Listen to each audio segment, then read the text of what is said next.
ಶ್ರೀ ಗಣಪತಿ ಶಾರದಾ ಗುರುಭ್ಯೋ ನಮಃ. ಯತ್ರ ಯೋಗೇಶ್ವರ ಕೃಷ್ಣೋ ಯತ್ರ ಪಾರ್ಥೋ ಧನುರ್ಧರಃ ತತ್ರ ಶ್ರೀ ವಿಜಯ ಭೂತಿರ್ಧ್ರುವ ನೀತಿರ್ಮತಿರ್ಮಮ. ಶ್ರೋತೃಗಳಿಗೆ ಶ್ರೀ ಅಳಸಿಂಗರಾಚಾರ್ಯ ವಿರಚಿತ ಶ್ರೀ ವ್ಯಾಸ ಮಹರ್ಷಿ ಪ್ರಣೀತ ಶ್ರೀಮನ್ ಮಹಾಭಾರತದ ಭೀಷ್ಮ ಪರ್ವದ ಉಪಪರ್ವವಾದ ಭಗವದ್ಗೀತಾ ಪರ್ವದ 39ನೆಯ ಅಧ್ಯಾಯಕ್ಕೆ ಸ್ವಾಗತ. ಅತಃ ಪಂಚದಶೋಧ್ಯಾಯಃ ಪುರುಷೋತ್ತಮ ಪ್ರಾಪ್ತಿ ಯೋಗ. ಇದು ಭಗವದ್ಗೀತೆಯಲ್ಲಿ ಪುರುಷೋತ್ತಮ ಪ್ರಾಪ್ತಿಯೋಗವೆಂಬ 15ನೆಯ ಅಧ್ಯಾಯವು.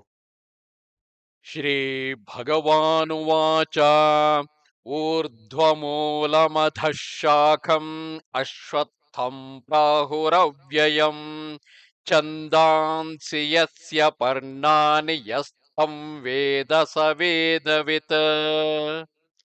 ಶ್ರೀಕೃಷ್ಣನು ಹೇಳುವನು, ಅರ್ಜುನ, ಮೇಲಿಂದ ಬೇರು ಬಿಟ್ಟುಕೊಂಡು ಕೆಳಗಡೆಗೆ ಶಾಖೋಪಶಾಖೆಗಳಾಗಿ ಹರಡಿ ಕೊನೆಗಾಣದಂತೆ ಬೆಳೆದಿರುವ ಪ್ರಪಂಚ ರೂಪವಾದ ಸಂಸಾರವೆಂಬ ಅಶ್ವತ್ಥ ವೃಕ್ಷವೊಂದು ಉಂಟೆಂದು ಹೇಳುವರು.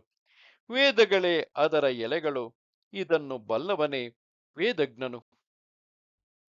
ಅಧಶ್ಚೋರ್ಧ್ವಂ ಪ್ರಸೃತಾಸ್ತಸ್ಯ ಶಾಖಾಃ ಗುಣಪ್ರವೃದ್ಧಾ ವಿಷಯ ಪ್ರವಾಲಾಃ ಅಧಶ್ಚ ಮೂಲಾನ್ಯನುಸಂತತಾನಿ ಕರ್ಮಾನುಬಂಧೀನಿ ಮನುಷ್ಯಲೋಕೆ. ಆ ಸಂಸಾರ ವೃಕ್ಷದ ಶಾಖೆಗಳು ಸತ್ವಾದಿ ಗುಣಗಳಿಂದ ಬೆಳೆದು ಶಬ್ದಾದಿ ವಿಷಯಗಳೆಂಬ ಚಿಗುರುಗಳನ್ನು ಹೊಂದಿ ಮೇಲೆಯೂ ಕೆಳಗು ಅಂದರೆ ದೇವ ಮನುಷ್ಯಾದಿ ರೂಪದಿಂದ ಹರಡಿರುವವು.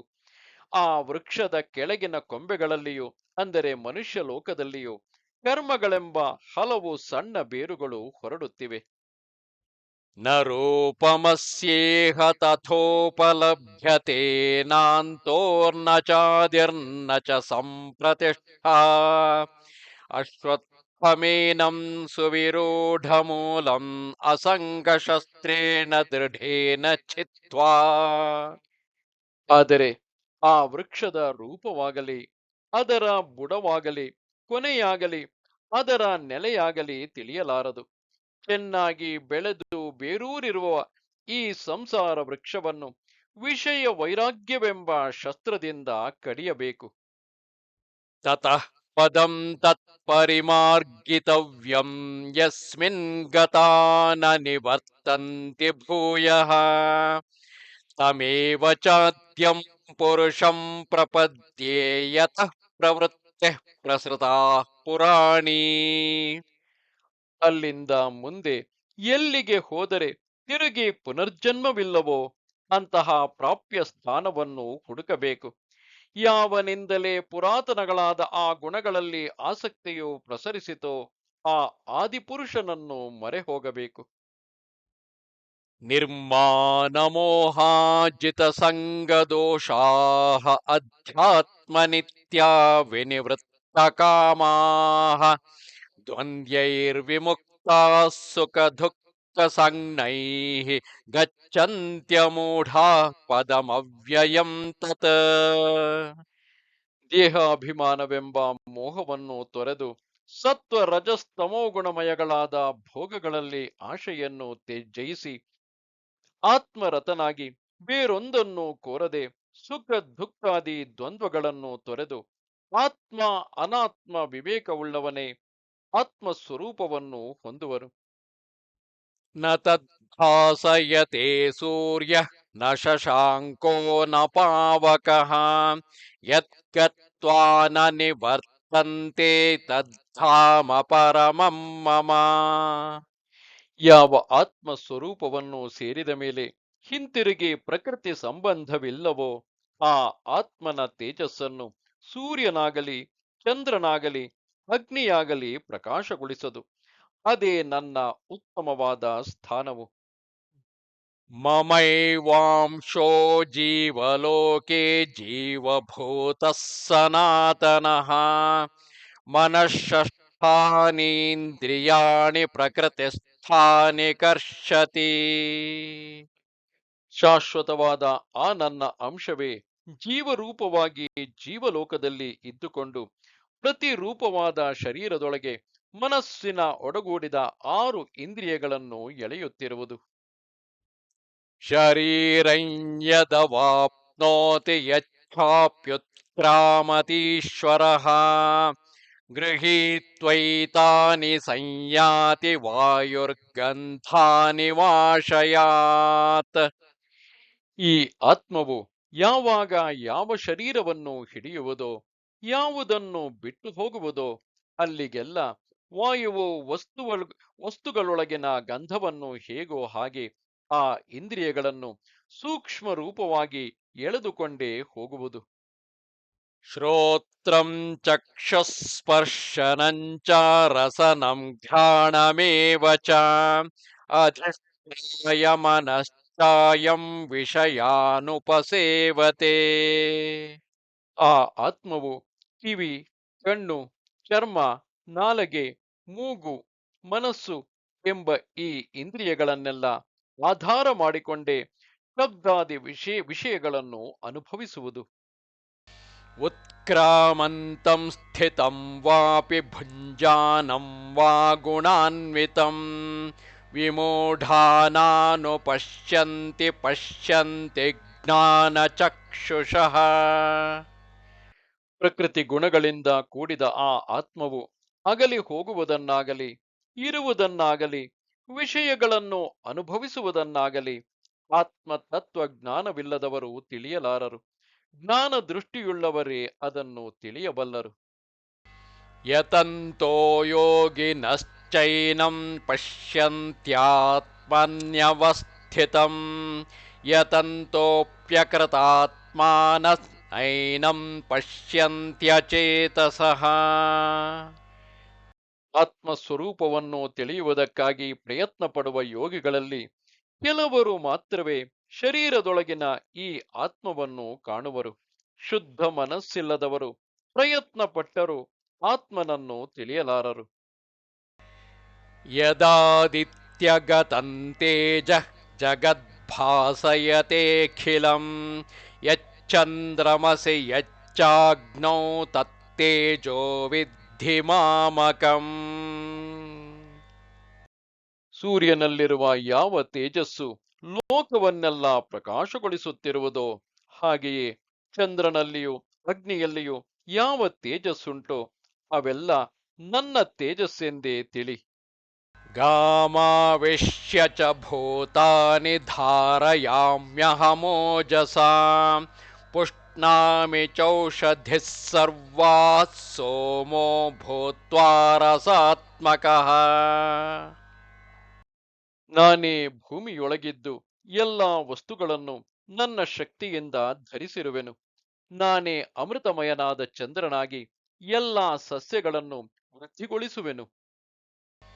ಅಹಂ ವೈಶ್ವಾನರೋ ಭೂತ್ವಾ ಪ್ರಾಣಿನಾಂ ದೇಹಮಾಶ್ರಿತಃ ಪ್ರಾಣಾಪಾನಸಮಾಯುಕ್ತಃ ಪಚಾಮ್ಯನ್ನಂ ಚತುರ್ವಿಧಂ.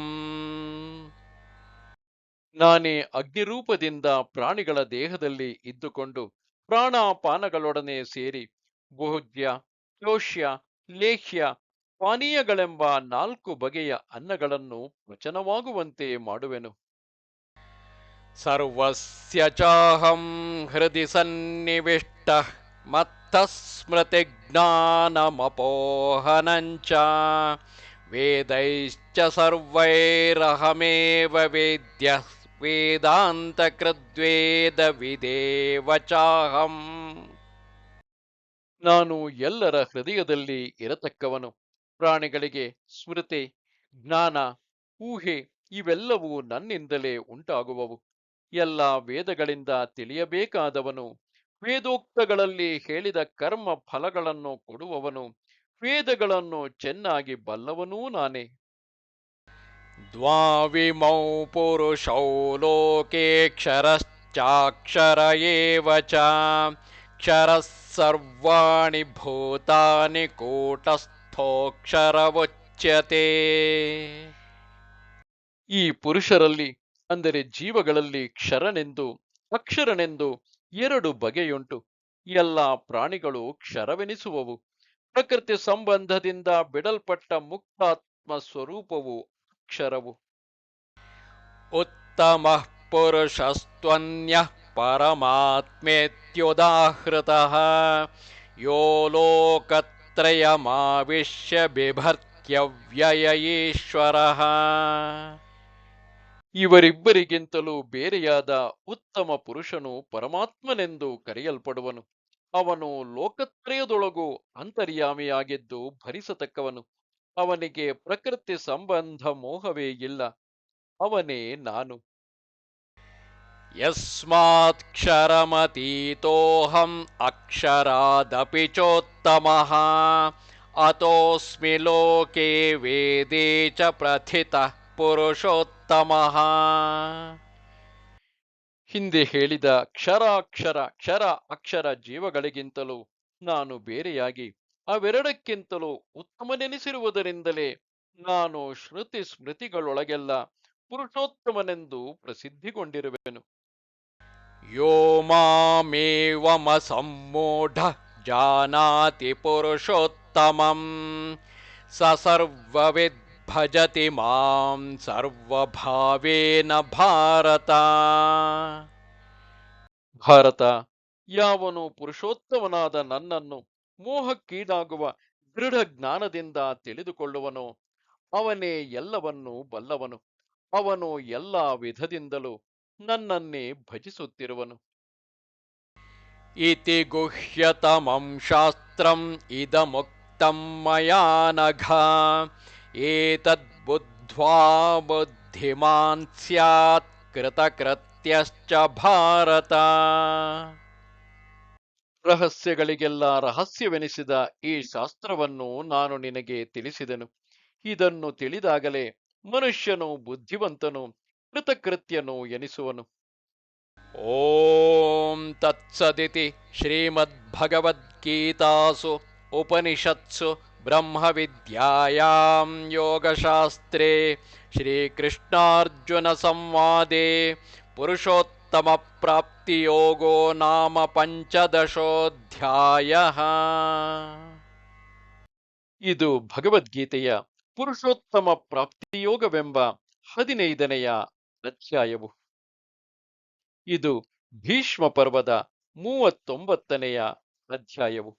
ನಮಸ್ತೆ ಶಾರದೆ ದೇವಿ, ಕಾಶ್ಮೀರ ಪುರವಾಸಿನಿ. ತ್ವಾಮಹಂ ಪ್ರಾರ್ಥಯೇ ನಿತ್ಯಂ, ವಿದ್ಯಾದಾನಂಚ ದೇಹಿಮೆ. ನಮಸ್ಕಾರ.